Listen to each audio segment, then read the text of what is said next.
maka ranahnya pastilah kepada mediator.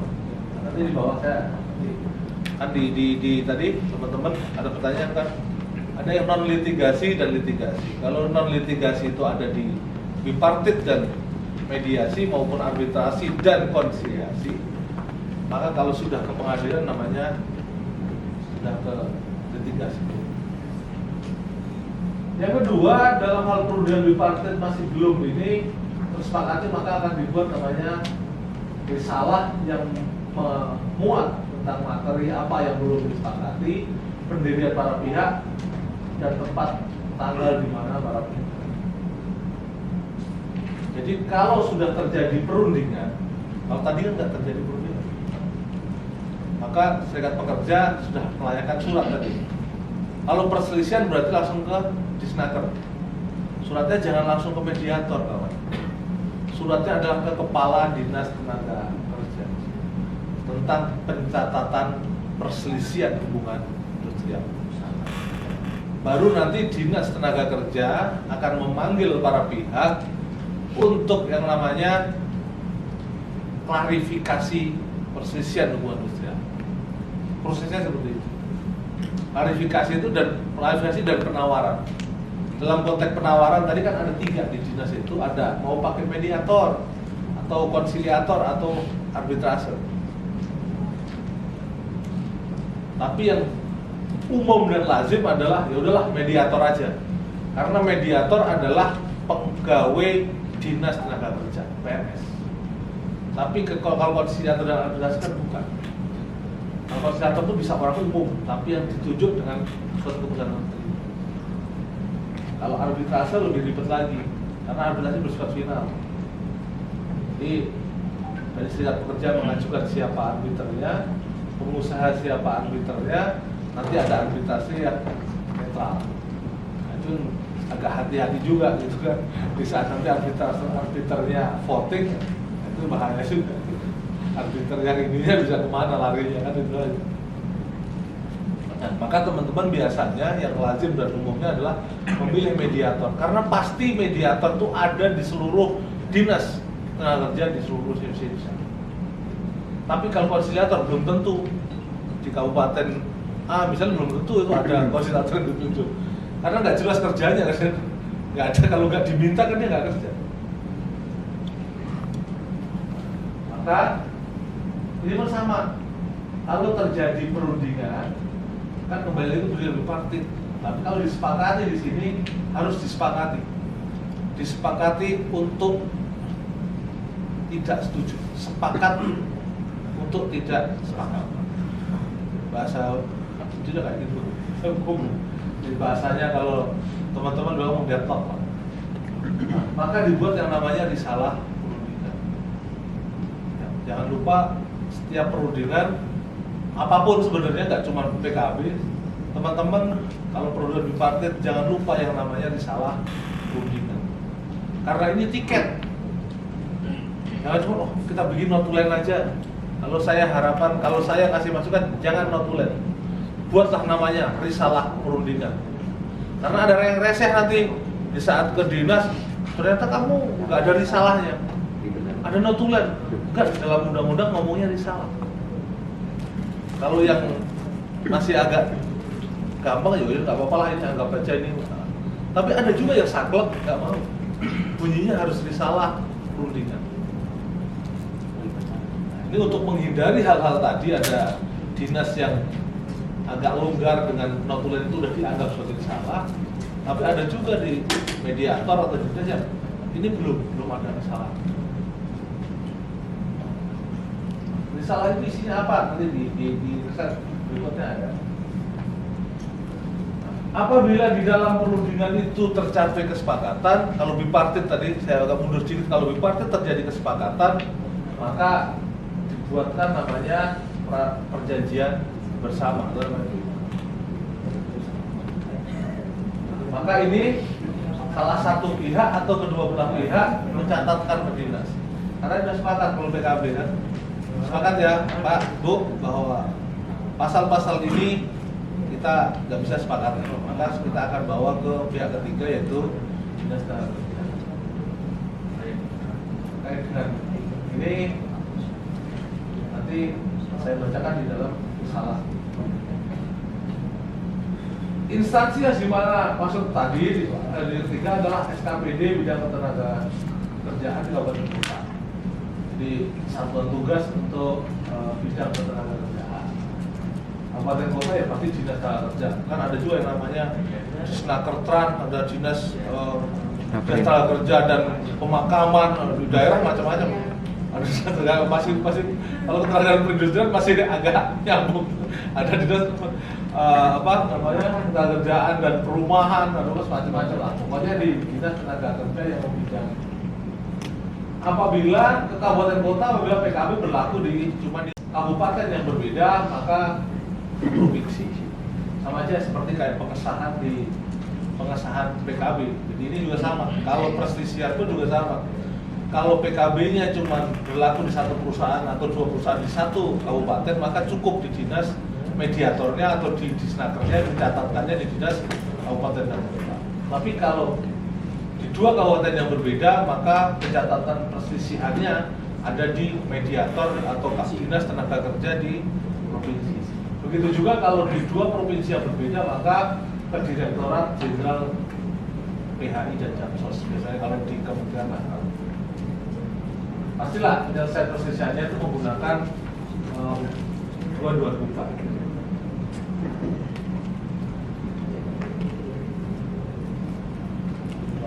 Tidak terlalu kesepakatan itu tidak terlalu. Ini terkait dengan perselisihan yang timbul karena tidak dipenuhi hak atau akibat adanya perbedaan pelaksanaan atau penafsiran di dalam PKB. Kalau kepentingan timbul karena ketidakadanya kesesuaian pendapat mengenai perbuatan dan atau perubahan salah satu atau jadi kalau yang sudah diatur jelas di dalam PKB, maka itu menjadi perselisihan hak. Tapi kalau yang ada di PKB tapi perlu aturan tambahan, maka itu menjadi keperselisihan seperti ini. Ini enggak terlalu. Nah ini prinsip perundingan bipartit itu adalah 30 hari. Jadi sebenarnya PKB itu idealnya harusnya diselesaikan dalam jangka waktu 30 hari. Kalau nggak selesai ditambah 30 hari itu udah 20 hari. Kenapa penyelesaian PKB harus cepat? Karena PKB-nya cuma berlaku 2 tahun. Jangan sampai PKB cuma 2 tahun, berundingnya sampai 3 tahun. Kenapa? Kerugiannya ada di mana sih? Di pekerja bukan? Pekerja. Oke, upah naik tiap tahun. Tapi yang lain. Dan pengusaha memang punya kepentingan untuk menahan itu. Kepentingannya apa? Misalnya, setiap 2 tahun teman-teman mengusulkan, misalnya kalau upah pasti tiap tahun pasti dirundingkan. Oke lah, di luar upah. Mungkin ada tunjangan keluarga. Kan nggak bisa dirundingkan parsial tiap tahun. Pasti itu dirundingkan dalam PKB. Masa teman-teman 4 kali PKB nggak akan ada perubahan yang di luar upah? Kan nggak ada. Maka di saat TNOL sampai 8 dari 2012 sampai 2021 dalam PKB itu nggak ada perubahan. Karena dianggap harus mengikuti PKB. Hanya upah saja mungkin yang tiap tahun naik karena memang mengikuti. Tapi untuk merumuskan tunjangan, merumuskan segala hal tidak ada. Kita hitung saja berapa kos itu untuk dikeluarkan perusahaan, efisiensinya. Teman-teman bisa hitung. Kalau 1-2 tahun naik, misalnya tunjangan keluarga naik 100.000 satu orang, gitu kan? Terus sama 8 tahun nggak naik, berarti kan udah dihitung. Berarti itu keberhasilan pengusaha. Ya. Makanya kenapa sih sebenarnya undang-undang ini juga sudah memprotes. Kenapa kita rapat atau kita berunding itu nggak perlu lama-lama? Karena itu tadi PKB cuma berlaku 2 tahun. Kalau perundingannya 2 tahun atau 1 tahun berarti kita rugi 1 tahun. Pengusaha udah berhasil menahan tambahan kosnya 1 tahun. Seperti contohnya lah gini, teman-teman kemarin perundingan upah sektoral misalnya. Upah sektoral kan tidak berlaku surut. Betul kan? Upah sektoral itu tidak berlaku mulai Januari loh. Biasanya mulai tanggal ditetapkan. Maka di saat pengusaha bisa menahan teman-teman naik upah sektoral sampai bulan Mei, maka pengusaha akan ada margin keuntungan 4 bulan. yang harus tadinya harus diberikan kepada pekerja, dia bisa tahan selama 4 bulan. Kan begitu. Beda dengan upah minimum, berlaku sampai saat berlaku surut. Tapi upah sektoral kan enggak. Berlaku sejak tanggal ditetapkan. Nah, ini konsepnya hampir sama dengan itu. Maka pengusaha punya kepentingan untuk menahan itu. Kenapa?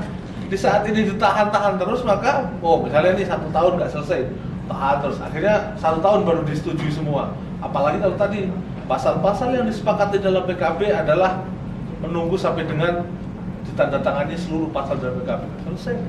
Seluruh teman-teman yang berunding udah dapat, nggak akan bisa berlaku juga karena nungguin selesai. Selesainya apa? Diperselisihkan, tambah lama lagi.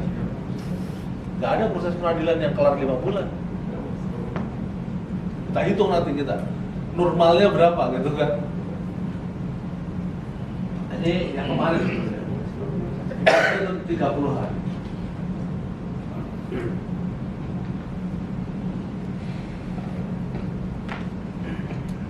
Nah ini contoh perundingan permintaan ini ada di Permen 28 sebenarnya contoh ini.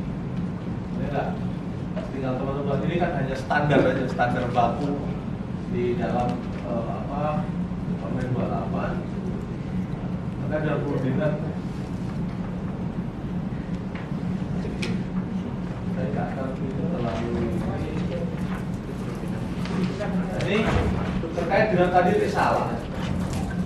Risalah itu nggak perlu dibuat yang ribet dan yang menurut saya. Kalau saya berunding dengan pengusaha, saya biasa misalnya dampingin teman-teman berunding itu kita ngomong banyak. Kalau memang kira-kira kita baca dari pengusaha udah berbelit banyak, ya sudahlah, tuangkan saja dalam risalah. Cukup kok apa sih? Pendapat pengusaha sudah. Daripada kita berdebat yang panjang dan akhirnya lo juga nggak mau juga gitu. Sudah, tuangkan saja dalam risalah. Pendapat kita apa, berapa kesimpulannya. Nah, yang teman-teman kadang lupa adalah terkait dengan kesimpulan. Kesimpulan ini bukan hasil akhir, kawan-kawan. Jadi misalnya teman-teman berunding hari ini tentang kenaikan upah misalnya. Pendapat serikat pekerja kenaikan upah didasari pada kenaikan inflasi misalnya 8%, kenaikan prestasi kerja misalnya untuk nilai A, B, C, D, E itu nilai A tertinggi 10, lebih terendah misalnya 0 gitu. Pendapat pengusaha misalnya berpendapat bahwa kenaikan upah misalnya cukup dengan inflasi saja 5% gitu kan. Nilai untuk KPI atau untuk prestasi kerjanya paling tertinggi misalnya 6%, terendahnya 0. Memang itu fair. Berarti kan belum sepakat. Tapi kita udah akan akhiri itu perundingannya. Maka perlu buatkan risalah nggak? Perlu. Maka di kesimpulan itu harus ada minimal para pihak belum sepakat perundingan dilanjutkan kapan, tanggal berapa, di mana. Minimal itu putusannya. Jangan mentang-mentang wah ini belum sepakat, gak usah dibuatkan. Nah, teman-teman nggak akan kena yang namanya waktu 30 hari itu nanti. Karena 30 hari itu dihitung sejak perundingan pertama. Jadi yang namanya risalah itu harus ada namanya keputusan akhirnya. Walaupun belum sepakat, tapi apa yang harus dilakukan? Apa yang mau dilakukan? Apakah nggak sepakat udah selesai di situ, berarti deadlock atau mau berunding lagi? Yang kadang teman-teman nggak banyak, maksudnya bukan teman-teman nggak. Risalah itu mana risalahnya? Kan belum sepakat bung, makanya nggak diberikan risalah. Akhirnya nggak bisa memproses ke selanjutnya. Akhirnya diulur-ulur dengan pengusaha aja. Karena nggak ada kesepakatan kapan mau dilanjutkan, akhirnya pengusaha ya udah tar aja. Itu terjadi dan akhirnya ya lama gitu. Karena pengusaha berdalih bahwa kan kita cuma akan lanjutkan, belum ada kesepakatan, nggak ditentukan waktu dan tempat kapan mau berunding lagi.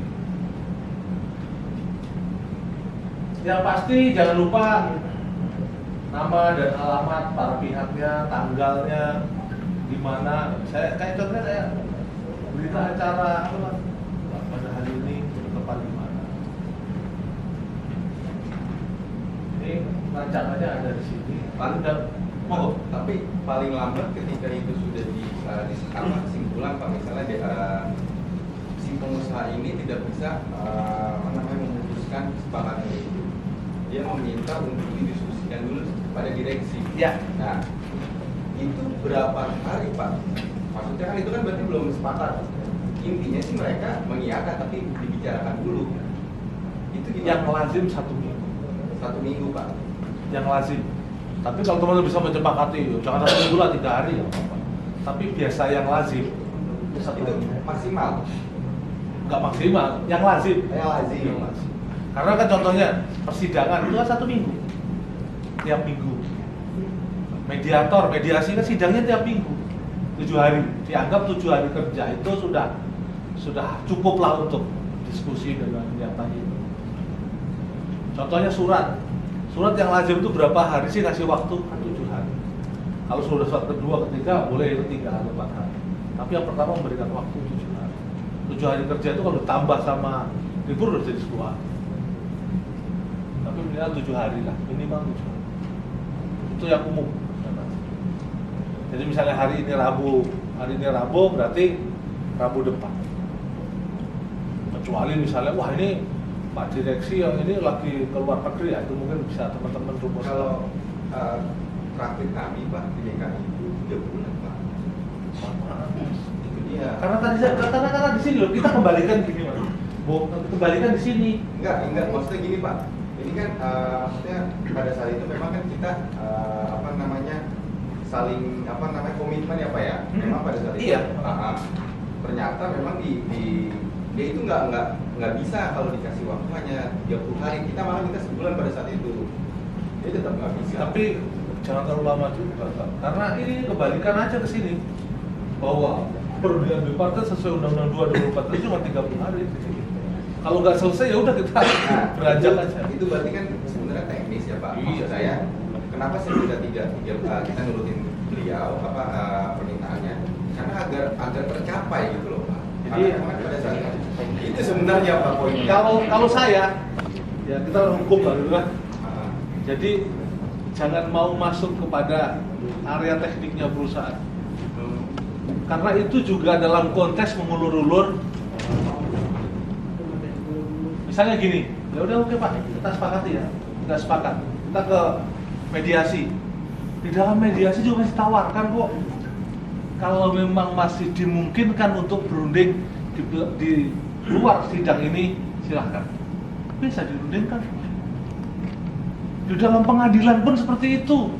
Sudah proses pengadilan, teman-teman hakim akan ngomong apabila masih dimungkinkan untuk ketemu dan berunding di luar proses peradilan ini, silahkan dilakukan. Kalau terjadi kesepakatan, laporkan ke pengadilan.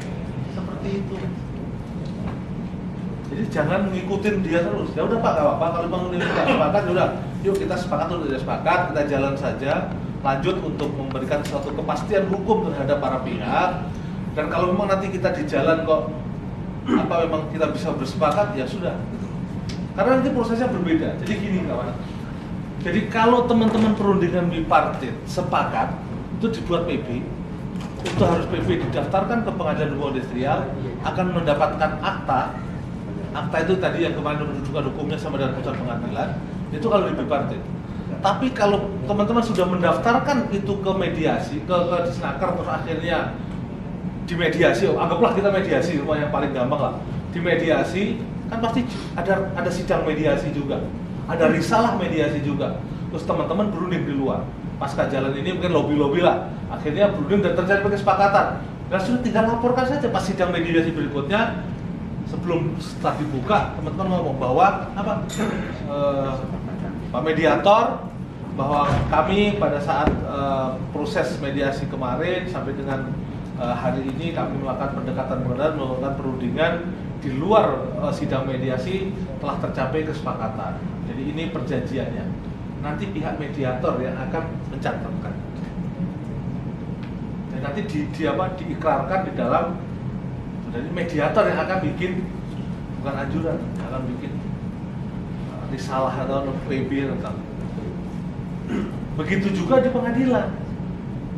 Kalau sudah masuk pengadilan dan sudah proses beracara di pengadilan, kok teman-teman di luar nanti terjadi kesepakatan, tinggal di sidang berikutnya disampaikan. Yang mulia, sebelum mulai perundingan, kami akan menyampaikan bahwa pada saat kemarin di luar persidangan kami melakukan perundingan bahwa lobby-lobby kita sudah sepakat. Maka nanti akan dibikinkan akta sama pengadilan. Nanti bentuknya bukan putusan. Tapi supaya ini memberikan kepastian hukum harus jalan aja gitu kan, nggak harus nunggu 1 bulan 2 bulan. Karena ya pasti tadi kan pengusaha inginnya ngulur waktu lagi.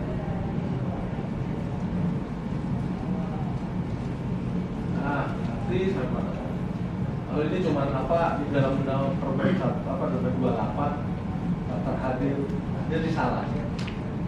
Suruh ini biasanya kalau saya biasanya lengkapi namanya siapa.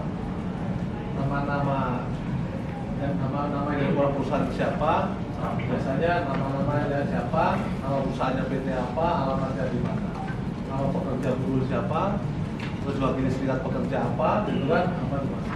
Jangan lupa ini tanggal dan tempat perundingan. Pokok masalahnya apa? Misalkan misalnya perselisihan kepentingan tentang kenaikan upah tahunan. Perselisihan apa? Itu misalnya perselisihan hak lah, kepentingan, supaya nanti pas pada saat ini enggak, misalnya perundingan ini supaya nyambung.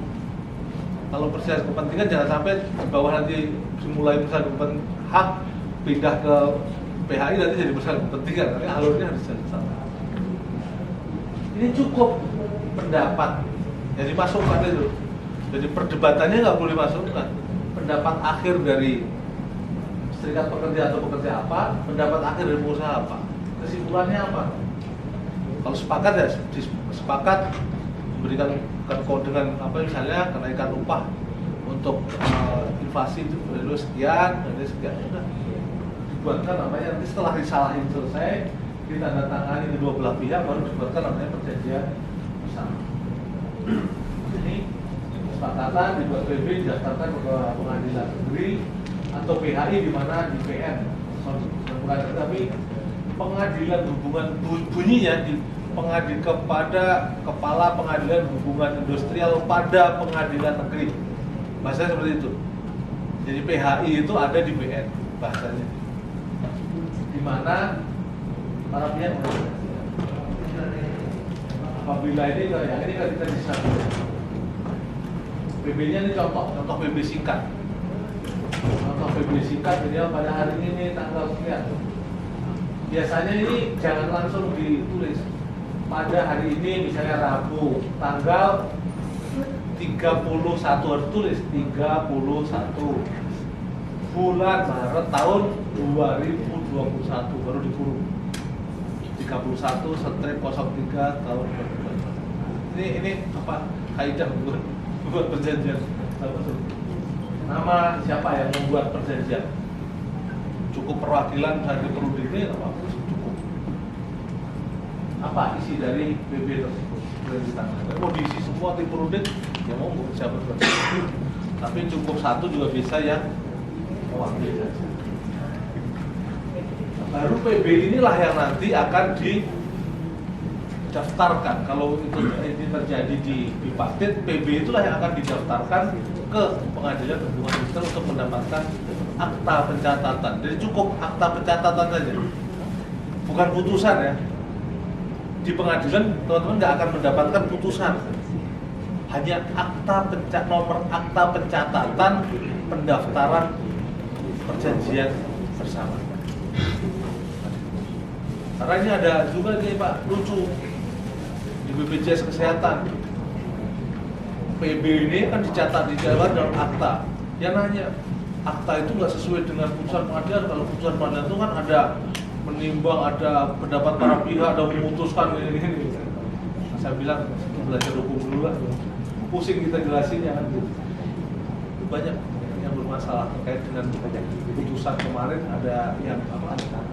Pasca PHK ada 6 bulan harus masih di cover BPJS. Itu kita antara. Salah satunya adalah dari BPJS menafsirkan PB yang didaftarkan Karena PB yang didaftarkan di PHI adalah kekuatan hukumnya sama dengan putusan pengadilan.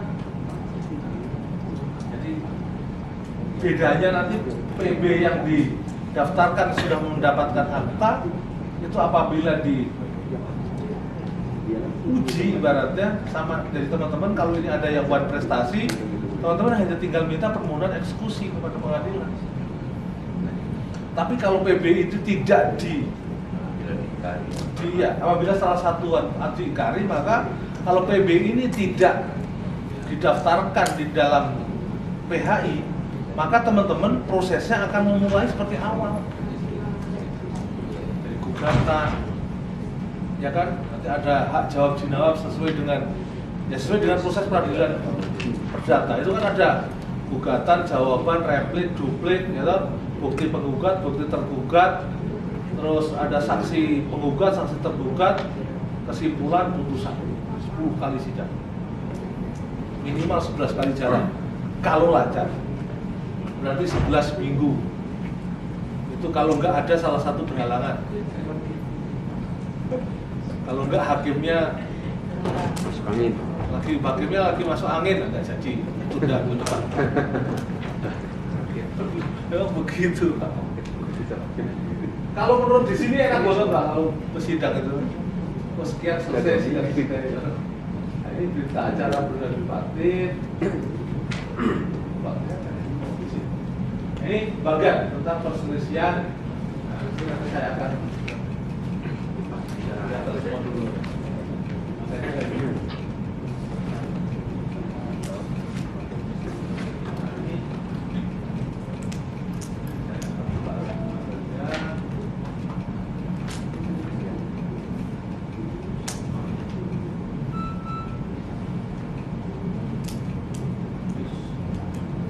Nih, jadi bipartit, kita mulai dari satu, bipartit.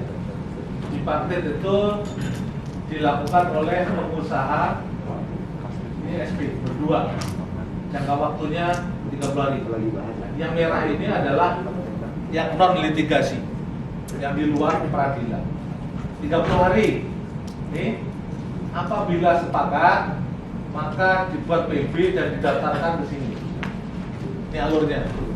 Kalau gagal maka dicatat ke Disnaker. Nah, maka Disnaker tadi memanggil para pihak untuk menawarkan solusi alternatif. Gitu? Apakah mau ke mediasi atau konsiliasi atau arbitrase. Nah, kalau ini tapi yang umum karena ini mediator itu mediasi itu kan dipimpin oleh mediator.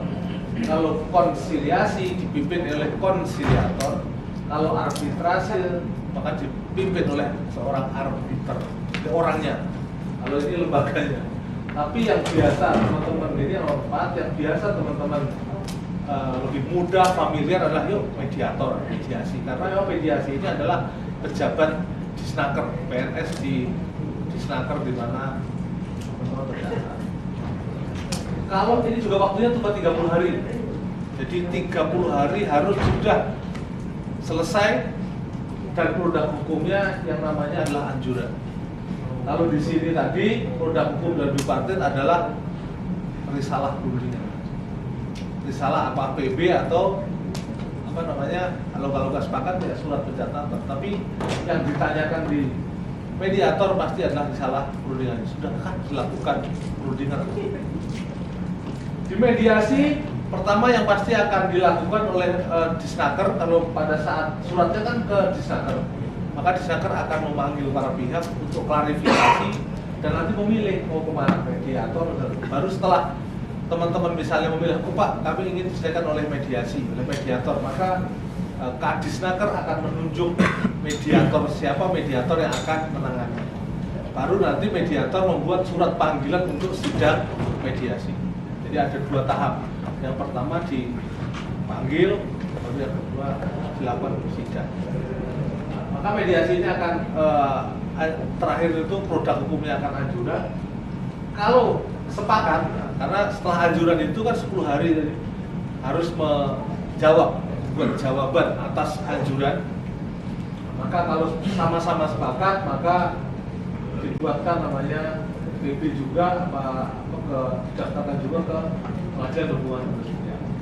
Tapi kalau salah satu nggak sepakat, maka harusnya lazimnya kan namanya yang nggak sepakat, yang nggak setuju berarti yang mendaftarkan ke Pengadilan Hubungan Industrial.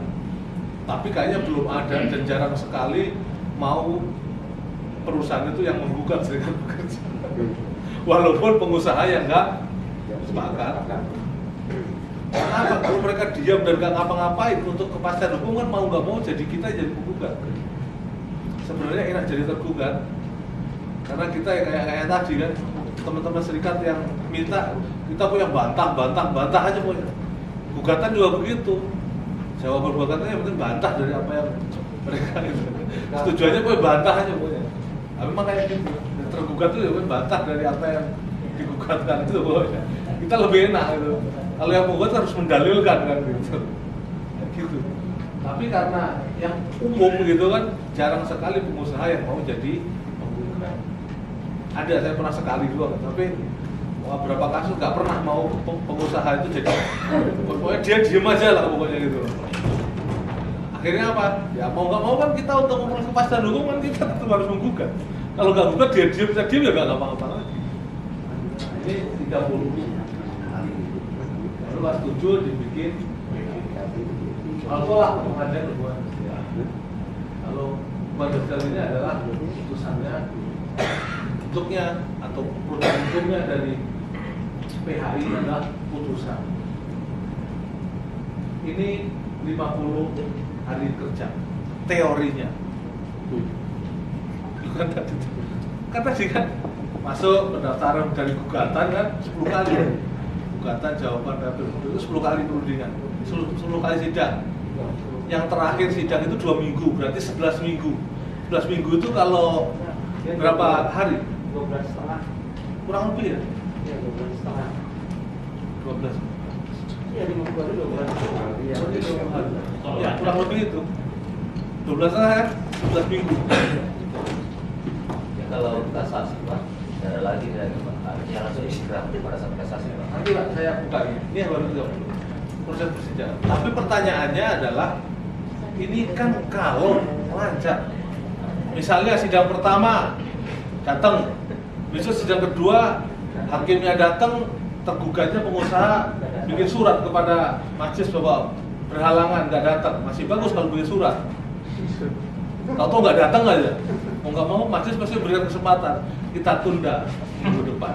Nah, besok kena tanggal merah, ditundanya 2 minggu. Besok Pak Hakimnya lagi riak, tunda lagi. Pokoknya sidangnya 5 menit, nunggunya bisa 1 hari. Dan kita harus standby terus. Makanya kalau sidang itu bisa saya pernah Pak, nungguin dari jam 10 sidangnya habis isya. Sidangnya nggak ada 5 menit. Pokoknya sidang PH itu lama itu kalau sidang saksi aja. Apalagi sidang yang gugatan, jawaban, cepat banget itu. Sidang jawaban itu gimana sih hakim? Sidang perkara nomor sekian PDT sus sekian JK Jakarta Pusat antara PT A melawan pekerja PT A dengan agenda misalnya replik, sidang dibuka dan lalu itu sudah buka para pihak untuk masuk. Apakah dari tergugat sudah siap dengan repliknya? Sudah siap, silakan diajukan, kasihlah 3 ke majelis, ke lawan pulang sudah, majelis sudah bilang sudah 5 semua sudah. Apakah ada yang disampaikan? Nggak ada yang mulia, ya sudah. Kalau sudah ada resolusi, maka sidang kami kita tutup dan kita akan lanjutkan sidang berikutnya minggu depan tanggal sekian, hari Rebo tanggal sekian. Para pihak harap hadir tanpa dipanggil karena ini sebagai pengadilan itu 5 menit selesai. Ya, itu nunggunya kadang nunggu giliran ya harus datang jam 10 minimal. Karena kalau nggak datang dilewatin dan dianggap nggak datang kita gitu. Itu kawan-kawan yang bikin lama. Nah, Kalau terkait dengan putusan, kalau putusan ini sudah tadi sudah ada putusan, maka ada beberapa perkara yang bisa di MK-kan, di kasasi ke Mahkamah Agung. Jadi nanti yang mengajukan, yang keberatan dari putusan itu mengajukan kasasi, nanti yang pihak lawan namanya memori kasasi, yang pihak lawan nanti akan membuat namanya kontra memori kasasi. Final Pak, harusnya final kalau di MK. Bahkan untuk kepentingan, perselisihan kepentingan itu sudah final di PHI. Sudah inkrahnya di PHI. Jadi contoh misalnya PKB, di PHI tadi menaikkan upah dan segala macam, itu finalnya udah di PHI. Kalau PHK malah masih ke MH, bisa kasasi. Tapi kalau perselisihan kepentingan, contohnya tadi final and binding di PHI. Jadi sudah tidak ada upaya hukum lain untuk kepentingan. Teorinya 30 hari, teori lagi. Prakteknya 1 tahun udah bagus. Mahkamah Agung itu 1 tahun udah bagus lah. Udah termasuk katanya cepet katanya. Walaupun teorinya 30 hari. Ini dengan kelembagaan yang berwenang. Kalau bipartit itu 4 perselisihannya bisa semua. Jadi perselisihan hak, kepentingan, PHK maupun perselisihan antar serikat itu bisa bipartit semua. Kalau melalui konsiliator, ini kalau kepentingan hak, perselisihan hak nggak boleh. Kalau arbiter itu hanya kepentingan perselisihan kepentingan dan antar serikat. Kalau mediasi semua boleh perselisihan. Ini jadi ada PH ini perselisihan hak, PKB itu perselisihan kepentingan, PHK itu perselisihan keputusan dua persen dan PH pas itu perselisihan antar serikat. Kalau ini PHI di tingkat pengadilan negeri, ini hanya hak, kepentingan, semua bisa. Tapi kalau Mahkamah Agung hanya hak dan PHK. Karena semua sudah selesai di PHI. Kalau tadi kepentingan, jadi final and binding ada di PHI.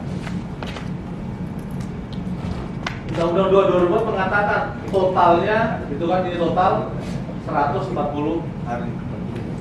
Itu prosesnya, Mas.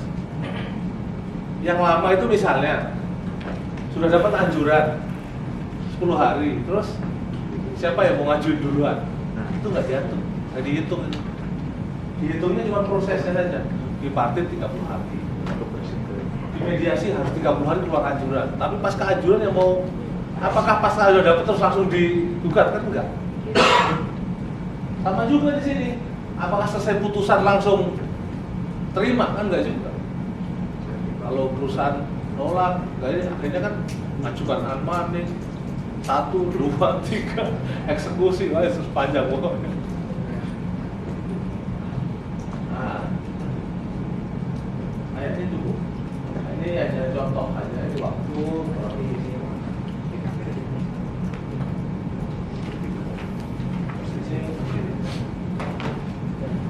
ini hanya simulasi di level sosial. Periksa kan ada penetapan materi sehingga kurang lebihnya seperti itu. Tapi prakteknya kayaknya jarang sekali yang 50 hari selesai.